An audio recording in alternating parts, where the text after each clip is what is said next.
Today, Ines Petri will be testing the newest Mini, the Paceman, a sporty version of the Mini Countryman.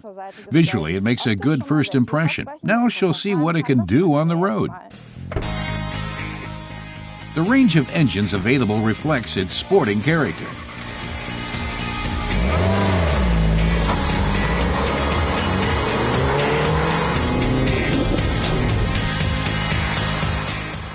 We tested the Cooper S Paceman with a 135 kilowatt engine. It accelerates from 0 to 100 kilometers per hour in 7.5 seconds with a top speed of 217 kilometers per hour. This model starts at 27,600 euros, some 1,200 more than the comparable Countryman.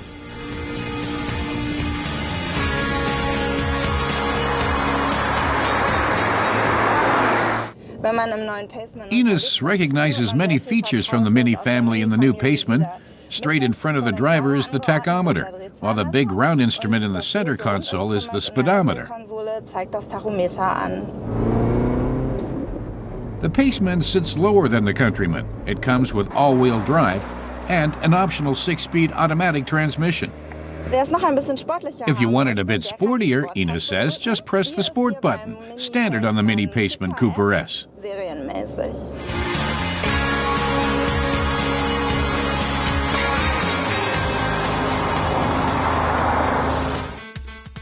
The Paceman adds another variant to the 6 Cooper models that are already available. The 4-seater Mini is the classic. It also comes in a convertible version. The 2-seater sedan variant is quite new. Its convertible version is called a Roadster. With its 2-door hatchback, the Clubman is the workhorse among the Minis. The new Paceman was based on the Mini SUV Countryman. Optically, the front is identical. The proportions of the headlights and grille seem a bit beefier than with its little brothers.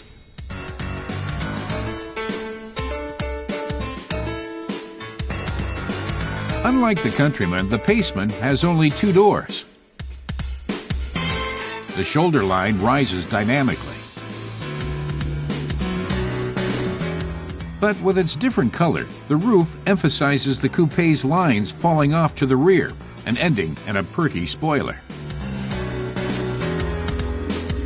The Paceman's new rear design includes the badging and horizontal rather than vertical taillights. Mini's David Heidecker says the new Paceman appeals to customers whom Mini's range of models has never served before, young families who need a bit more room, and sportier customers who drive out to the golf course, for instance.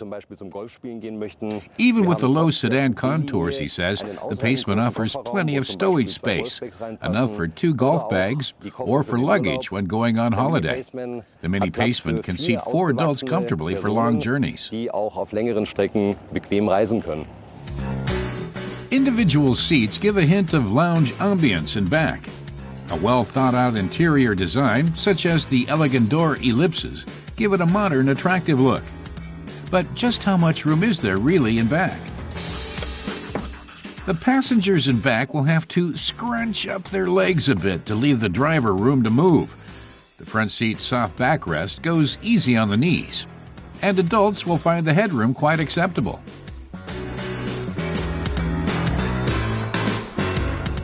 But sitting in the driver's seat is definitely the most fun. The wheel rests comfortably in the driver's hands, and the steering is nimble.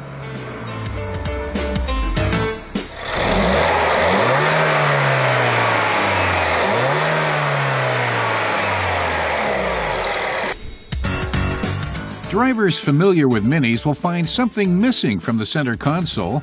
The designers changed the arrangement of the buttons to make the Paceman more user-friendly and set a precedent for upcoming Mini models. Ines notes that the window buttons are somewhere else. They used to be on the center console, but now they're on the insides of the doors. That was Mini's response to the many customers who made it clear they would prefer the window buttons on the side doors. Are the elegant design and familiar sporty handling enough to give the Paceman what it needs to become a classic? Or is it destined to be a flash in the pan? Ina says that Mini has created a model that combines legroom and sportiness. She's certain that with its sedan style, it will be an interesting option for Mini's fashion-conscious buyers.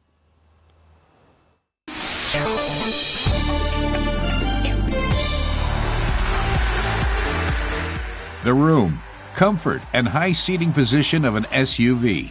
The driving pleasure, dynamics, and agility of a sports car.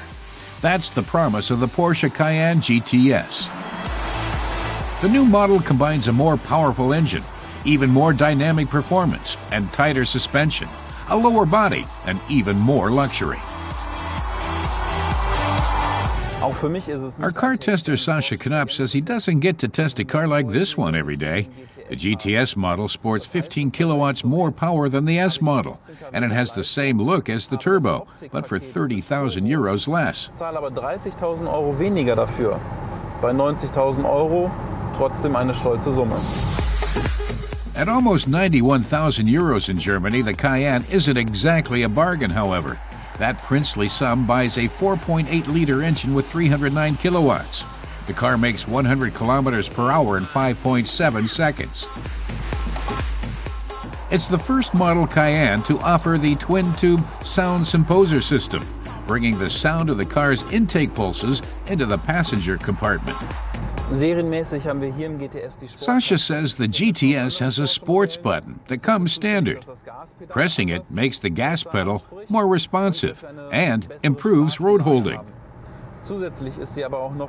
It also opens up a gate on the exhaust so that the gas is channeled through the A-pillars. That, he says, makes for a rich and satisfying sound inside the car, so the driver can get even more pleasure out of the engine. He's going to show us how the car sounds with the sound composer off.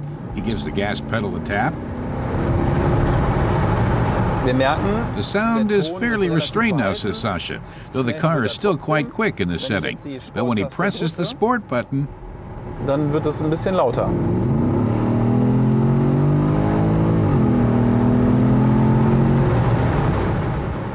The car also accelerates faster in this setting.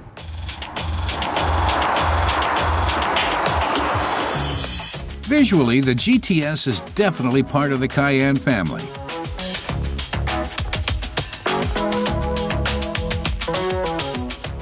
The air intake below the front bumper contains a distance sensor. There's also an optional air suspension that is height adjustable. The highest setting gives the GTS plenty of ground clearance. That lets the car maneuver through tricky terrain without getting bogged down.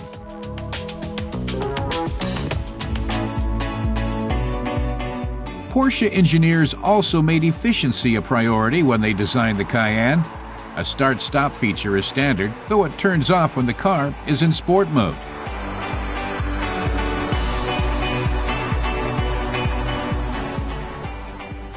The interior offers luxury everywhere you turn. The dashboard features an optional sport chrono package with a stopwatch and a performance indicator. Sasha says that for 90,000 euros, leather is standard, covering nearly every surface, including the headliner as well as the seats. It fits with the car's carbon fiber look. And though there may be many buttons, he says the controls are clear, like in an airline cockpit. Up high, there are a few buttons that aren't used often. The driver's instruments are where they need to be. And farther down are the controls you press once, rather than switching them on and off constantly. He says it's smart ergonomics with everything where it should be. Und das Ergonomiekonzept geht voll auf. Visually, the front end attracts attention with the LED running lights. The Porsche dynamic light system is standard. It builds on the bi-xenon light system that adjusts for curves in the road, as well as speed on back roads and highways. It also has a mode to improve visibility in bad weather, which comes in handy in fall and winter.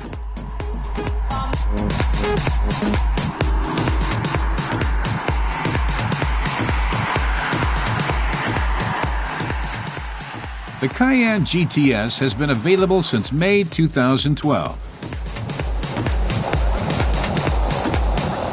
Das Wetter war heute nicht ganz optimal. Sasha says that a bit of bad weather, like he experienced the day he tested the Cayenne GTS, won't throw the car off. For 90,000 euros, buyers get the look of the turbo model and 309 kilowatts of quite usable power.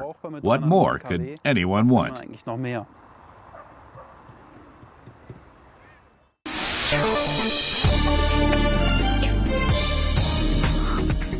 In the coming year, BMW Z4 will get a facelift.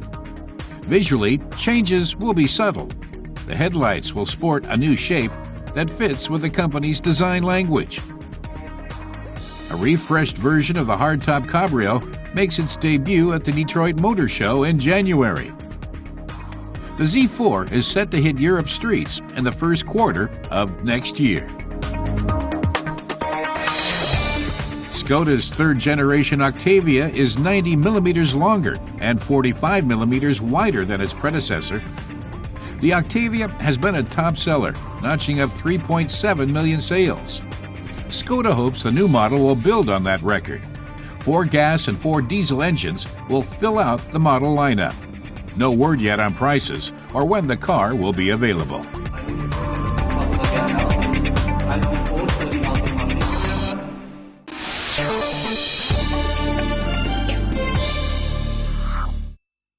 €5.50. Enough for 3.5 liters of super, says our car tester Konstantin Bimes. According to Toyota, that will take you 100 kilometers in their Yaris hybrid. That would make it the thriftiest gas-engined car in the world. Only a few diesel models consume less fuel, and they create more CO2 in the process. A smart diesel, for instance, releases 86 grams per kilometer, while Yaris emits just 79 grams.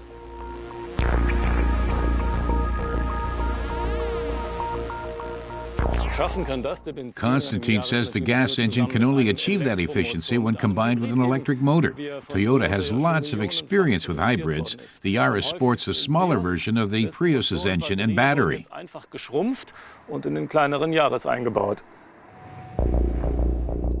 On the outside, the Yaris hybrid distinguishes itself with a different front spoiler.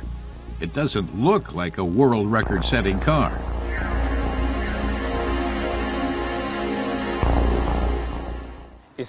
Konstantin wonders if the Yaris really is a miracle worker in terms of its fuel consumption and emissions, or just a champion on paper. The Yaris's tank is full, but €5.50 should cover us for 100 kilometers, in theory. It's still shocking how silent the hybrid is when it starts up. On country roads, piloted in a restrained manner, it's a straightforward, easy-driving car. Sporting enthusiasts may find it underwhelming. Konstantin says the automatic transmission makes efficiency a question of driving style. Step on the accelerator and the gas engine comes on. With gentle treatment, the Yaris will drive in electric mode as far as it can. That's not very far, unfortunately. The car will go 1 to 2 kilometers in electric mode and only up to 50 kilometers per hour. After that, the gas engine comes on and starts eating up fuel.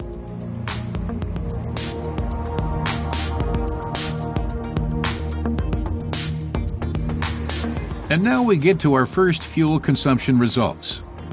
4.5 liters per 100 kilometers, compared to the 3.5 Toyota promised.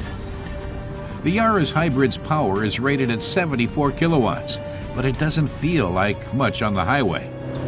The engine whines under hard acceleration, says Konstantin. He says the driver hears a racket first and then feels the car speeding up. But that's a common hybrid problem. They're less pleasure to drive than they are at the pump. So we'll try to keep the consumption down, and we'll see if €5.50 will get us across the 100-kilometer mark. We're only driving 120 kilometers an hour, but the hybrid's special technology can't help at this speed. The onboard computer says our consumption is 5.4 liters per 100 kilometers now.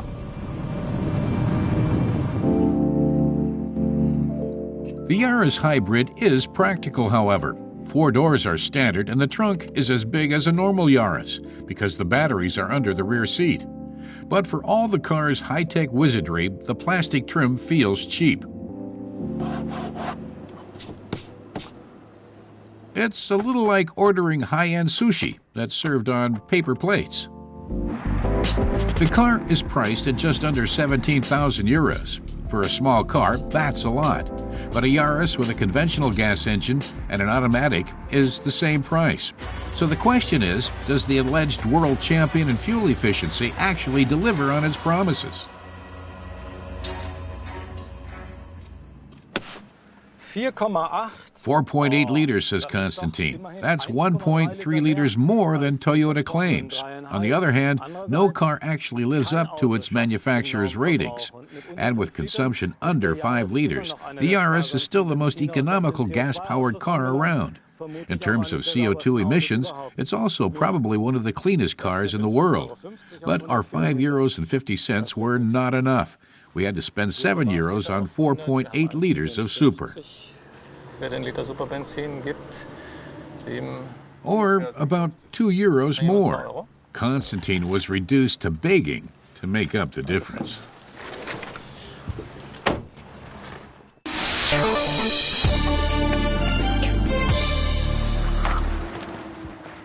Our car tester Torsten is visiting Otmar Filippi, who owns a rather unusual car. Otmar picks him up in a blue NSU Prince. But that's not the car Torsten came to see. Torsten says he was expecting something else and asks if this is a trick. Filippi says no, this was how the Turner RS started out, and that everyone starts off small. Torsten's anticipation builds as they come closer. Parked inside this garage is one of the most unusual sports cars of the 1970s, the Turner RS. Torsten wonders how they'll both fit into a car that only goes up to his waist. The owner can get in, no problem. It might be tighter for Torsten, though, but Filippi has a red shoehorn to help him.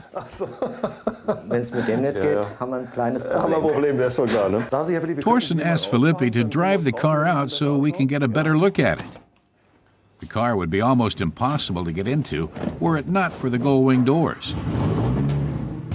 Rudolf Turner, a sports car buff from the Allgäu, came up with the idea for the fiery red sports car in the 1970s. He built 121 of them, almost entirely by hand. Based on the NSU Prince, they featured fiberglass bodies. Torsten asked who Turner was. Otmar Filippi explains that Turner was an insurance salesman and a race car driver who dreamed of creating his own sports car. And he built the whole vehicle around this windshield from Porsche.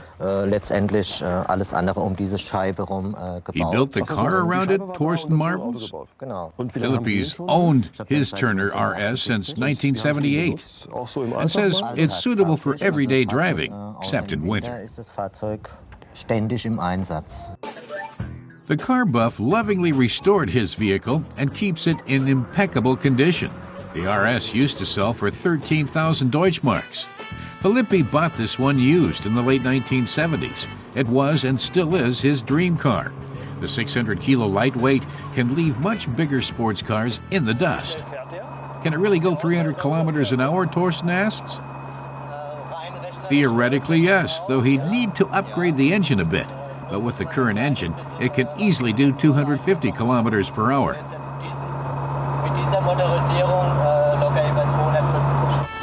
Production of this dream car came to a halt after just 5 years. It was 1974. The oil crisis led to soaring fuel prices, and the last NSU Prince had rolled off the assembly lines the year before. That spelled the end of the Turner too. But now the brand is to be revived. Otmar Filippi was able to convince the car's inventor to sell him the license. He recalls how they used to talk often. In 1996, Rudolf Turner even appraised his car. Turner told Filippi that he'd done a fantastic job restoring it and said he wished his cars could still be produced. Und es wäre schon so ein Wunsch, dass seine Fahrzeuge doch noch ein bisschen weiter gebaut werden. By you, says Torsten, and asks where he makes them. There's a little workshop downstairs, Otmar reveals. And here it is, the new Turner, made by Filippi. It's the first of its kind, and Otmar Filippi has done everything himself. He forms the gull-wing doors from fiberglass reinforced plastic and creates the wood paneling. He even developed the braking system. His daughter Yasmin helps with the construction. Hallo Jasmin. Hallo. Was wird das hier? Das wird hier die Mittelkonsole. This will be a center console for the dashboard, she explains. Das haben Sie selbst gemacht? Thorsten asks if he can take a peek. She says it's laminated burl wood with fiberglass reinforced plastic. The holes are being sized for the controls. Diese Turner ist selber. Thorsten asks if she'll build the car herself one day. Sure, she says. The business should stay in the family. The new car will cost 60,000 euros, but so far there are no buyers lined up. And Otmar Filippi's old RS is for sale too, for half that amount. Thorsten asks why he's selling it. Filippi says he must make room for a new project, though it's hard to part with after all these years. Our tester suggests they'd go for another spin while the car's still here. Otmar Filippi has one consolation. He's quite likely to see his old Turner RS again. Who else knows how to repair it?